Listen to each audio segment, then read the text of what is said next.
Coal desert, Nanda Devi, Kanchenjunga, Dihang Dibang, Manas. Hello everyone, guess what? I finally joined a library today. Yes, पढ़ाकू mode activated. और आज के study vlog में I will take you through my full day from 5:30 AM to library entry moment. I will also share the charges, so do watch the video till the end.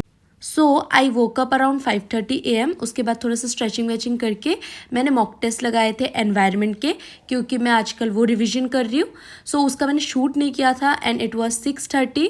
तो 1 घंटा हो गया था, तो मैंने थोड़ा सा कॉफ़ी वॉफ़ी पी लिया ताकि मैं थोड़ी सी फ्रेश फील करूँ. यहाँ पे मैं नहा के आ गई थी. उसके बाद फिर से 1 घंटा मैंने मॉक सॉल्व किया था, ठीक है, घर पे ही किया था. तो 2 घंटे का मेरा मॉक तो हो गया था. और उसके बाद मैं निकल गई लाइब्रेरी के लिए. ये रास्ता है लाइब्रेरी का, थोड़ा सा पीसफुल, थोड़ा सा सिनेमैटिक.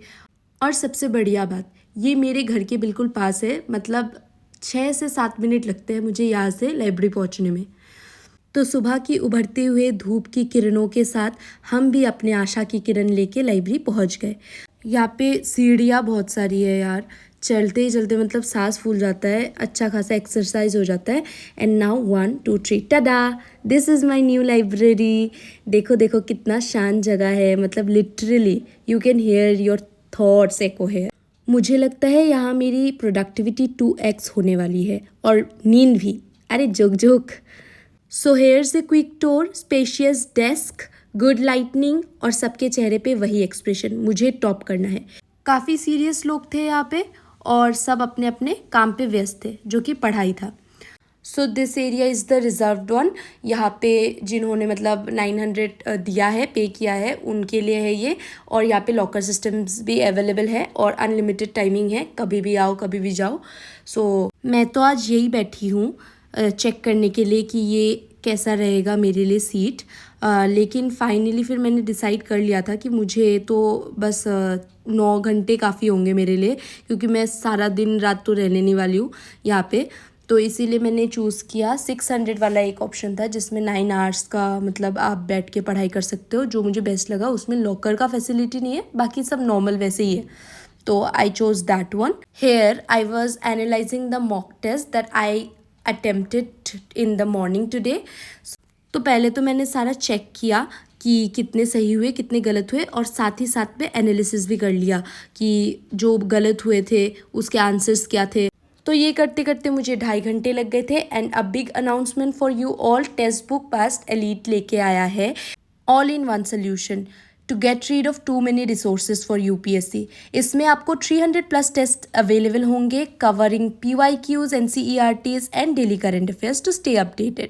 साथ ही में ये लोग चीट शीट भी देते हैं एंड टाइम के रिवीजन के लिए, जैसा कि आप टाइमलाइन ऑफ 1857 रिवॉल्ट देख सकते हो. इसी तरह से आपको लास्ट मिनट रिवीजन के लिए चीट शीट्स मिलेंगे जिसके थ्रू आप रिवीजन कर सकते हो.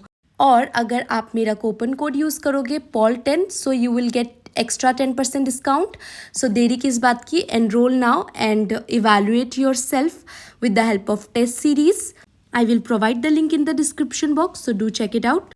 यूपीएससी के एनवायरनमेंट वाले, हाँ वही जहाँ एक ही प्लेन से 3 सवाल बन जाते हैं. And let me tell you, while I was analyzing the paper, trying to understand the logic behind the options, but then came that moment of confusion. Option A भी सही लग रहा था, ऑप्शन C भी लॉजिकल है, but answer की में पता है क्या दिया था, ऑप्शन D. मुझे लगा मैं गलत दुनिया में हूँ. आई स्वेयर, जब ऐसा होता है ना, एकदम से एंजाइटी शूट कर जाती है. दिल कहता है तू टॉपर है, मगर ऑप्शंस बोलते हैं तू वापस NCERT पढ़ ले बेटा. कभी कभी तो लगता है कि यूपीएससी पेपर नहीं देता, साइकोलॉजिकल टेस्ट लेता है. और एक बात, कभी कभी पढ़ते हुए लगता है कि सब कुछ भूल गई हूँ. नोट्स देख के लगता है ये मैंने कब लिखा था भाई. But then I remind myself it's normal, हर स्टूडेंट के साथ होता है. वी ऑल हैव दोज क्या हो रहा है लाइफ में moments while studying. So I took a deep and try to understand the perspective of the examiner. After all the MCQ madness, I shifted to something I actually enjoy, making notes of current affairs. Yes, मेरी stationery भी खुश हो गई थी. Finally काम पे आ गए. And these are not just any notes. These are my gut says UPSC will ask this type of questions. मतलब no confirmation from UPSC, बस दिल से feeling आई. ये important है. कभी कभी लगता है मैं एस्ट्रोलॉजर बन गई हूँ. हाँ, ये वाला टॉपिक तो 2025 में डेफिनेटली आएगा. फिर नेक्स्ट मोमेंट, वैसे यूपीएससी को कुछ भी पूछने की आदत है. UPSC is like that unpredictable x. You prepare for one thing and it comes with something completely different. But still I keep writing, keep highlighting and keep hopping कि ये नोट्स कभी ना कभी काम आएंगे, चाहे प्री हो या मेंस या बस कंटेंट क्रिएशन में. नोट्स बनाना एक टाइप का थेरेपी है. पेन चल रहा है, ब्रेन एक्टिव है और थोड़ा सा यूपीएससी से रिश्ता भी बन रहा है, ऐसा फील होता है. You know, while studying like this, sometimes everything goes quiet.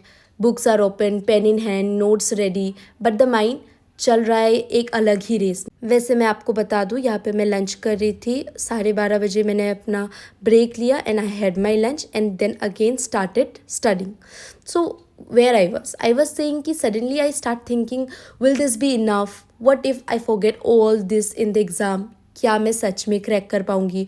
और सबसे बड़ी बात, ये प्रेशर सिर्फ सिलेबस का नहीं होता, बल्कि उस सपने का भी होता है जो मैंने अपने लिए देखा है. What if I fail? That one thought can mess up an entire day of focus. And still, I sit, I write, I revise. Because somewhere deep down, I know I can't give up. Not today, not after coming this far. तो हाँ, anxiety आती है, pressure भी होता है, पर हर दिन मैं थोड़ा और बेटर होती हूँ और थोड़ा strong.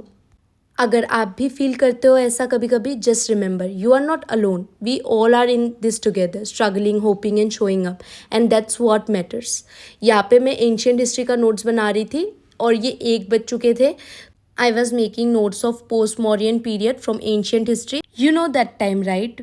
The mighty Mauryan empire declined and India got a little bit like a historical jigsaw puzzle.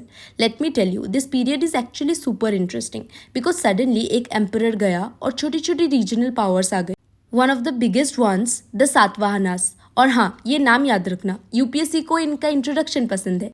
They ruled the Deccan region and were like the bridge between North and South India. Their most famous king, Gautamiputra Satakarni, नाम बड़ा royal है ना? और उन्होंने खुद को कहा था, एका ब्राह्मणा क्षत्रिय शाखा पहलवा विनाशाखा. Basically I defeated everyone. भाई इतने छोटे से लाइन को इतना बढ़ा चढ़ा के बोलने की क्या ज़रूरत है? हमारे लिए काम इन्होंने मुश्किल कर दिया. घर में होती हूँ तो 5 मिनट का ब्रेक ले लेके उठती हूँ चेयर से और उठ के एक जगह पे नहीं बैठ के पढ़ती हूँ, थोड़ा चल के पढ़ती हूँ, थोड़ा कहीं और बैठ के पढ़ती हूँ.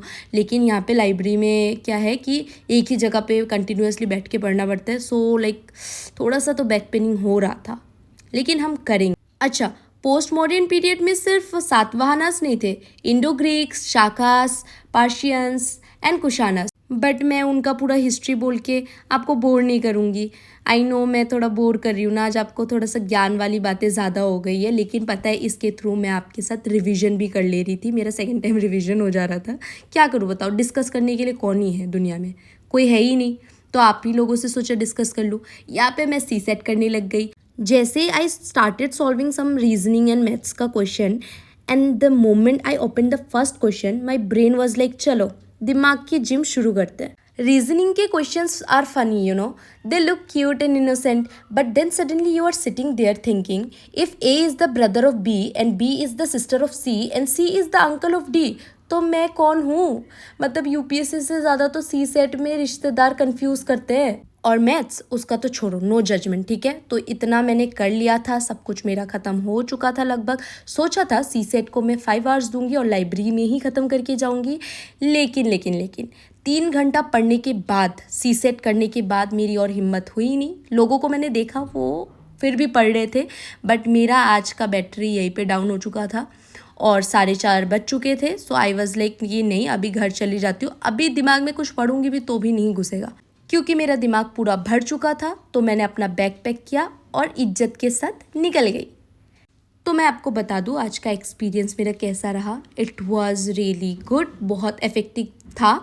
घर पे बैठ के एक्चुअली ये होता था ना कि मैं सारा दिन पढ़ती रहती थी, लेकिन ब्रेक मैं बहुत लेती थी. बट लाइब्रेरी में क्या हुआ कि एक ही झटके में मतलब सारा मैंने अपना टारगेट्स पूरा किया जो भी मुझे करना था. So after coming back to home I had a glass of water, क्योंकि मैं बहुत ज़्यादा थर्स्टी फील कर रही थी. और यहाँ पे भी मैं पानी ही पी रही हूँ. वाह, तो मतलब पानी पीते रहना चाहिए, गर्मी आ गई है. एंड स्टे हाइड्रेटेड, ठीक है ना. बहुत ज़्यादा पानी पियो, एकदम पीते रहो पानी, ठीक है. क्या ही बोल रही हूँ मैं। अच्छा, यहाँ पे मैं बता देती हूँ आपको, थोड़ा सा मैंने रेस्ट लिया था। रेस्ट लेने के बाद सी सेट तो मैंने 3 घंटा ही किया था और मैंने किया नहीं, झूठ नहीं बोलूँगी। यहाँ पे मैं नौटंकियाँ कर रही हूँ कि मतलब पढ़ने बैठने के लिए खुद को मतलब मोटिवेट कर रही हूँ, क्योंकि मन नहीं कर रहा था लिटरली, क्योंकि मैं इतना टाइम पढ़ के आई थी लाइब्रेरी में, बट मेरे टारगेट्स और भी थे, वो पूरे नहीं हुए थे। तो जैसे तैसे खुद का मन बनाया पढ़ने के लिए, और यहाँ पे मैं एनवायरनमेंट का रीडिंग कर रही थी। एनवायरनमेंट का मैं रीडिंग क्या रिवीजन कर रही थी, क्योंकि मेरे एक बार हो चुका था एनवायरनमेंट, और यहाँ पे मैं क्विक रिवीजन कर रही थी हर चीज़ का। और इस बार मैं रिवीजन के साथ साथ सबको एक्टिव रिकॉल के साथ कर रही हूँ, और साथ ही में सबको मतलब याद करने की बहुत मतलब कोशिश कर रही हूँ, हर चीज़ जैसे बायोस्फीयर रिजर्व्स, नेशनल पार्क, सब कुछ। तो मैं यहाँ पे आपको एक्टिव रिकॉल करके दिखाऊंगी कि मैंने कैसे किया। जैसे कि मैंने यहाँ पे फॉर एग्जांपल आपको दिखाऊंगी, बायोस्फीयर रिजर्व्स का रिवीजन में कर रही थी, ठीक है। तो बायोस्फीयर रिजर्व्स में ये सब तो ठीक है कि कौन सा यूनेस्को के अंडर आता है, कौन सा नहीं आता है, सब कुछ मतलब ये सब किया। लेकिन वो जो नाम्स होते हैं ना, सीक्वेंस में याद रखना, तो मैं उनको याद रखने की कोशिश कर रही थी, और वो याद मैंने किए। तो मैं आपको दिखाऊंगी कि मैं कैसे कर रही थी practice.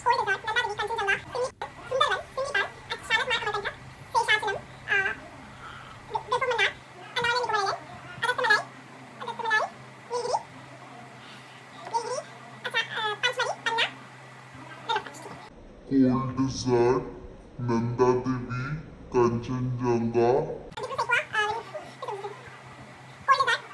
Dibru Saikhowa, Nokrek, Similipal, Sundarban, Achanakmar Amarkantak, Seshachalam, Seshachalam, Agasthya, gulf of Mannar, Andaman and Nicobar island, Agasthyamalai, Nilgiri, 15 हो गए, नीलगिरी, फिर पांचमारी, पन्ना एंड रन ऑफ कच्छ, 18 हो गए। तो आप देख ही सकते हो, ये था मेरा स्ट्रगल। इतने बार प्रैक्टिस करने के बाद जाके मैं पूरा अच्छे से बोल पाई थी। और रियलिटी भी यही है, हम जब पढ़ते हैं ना तो हमें लगता है कि हाँ आता है, but when it comes to when it comes to active recall, और जब हम बिना देख के ट्राई करते हैं बोलने की, तब पता चलता है यार नहीं, इतने अच्छे से आता नहीं था। और वही चीज़ को अगर हमने नेगलेक्ट कर दिया ना, यूपीएससी के एग्जाम में जाके क्या होता है कि इतने सारे ऑप्शंस देख के हम कंफ्यूज हो जाते हैं। तो इसीलिए देखो, हर चीज़ तो पॉसिबल नहीं है, लेकिन जितना भी एटलीस्ट सिलेबस में है उतना तो हमारे कंट्रोल में होना ही चाहिए, उतना तो मतलब हमको आना ही चाहिए जैसे भी करके हो, और पूरा एकदम टिप्स पे होना चाहिए। तब जाके हम कॉन्फिडेंट हो सकते हैं कि हाँ अब हम तैयार हैं। चलो, that's it for today, will see you in the next vlog.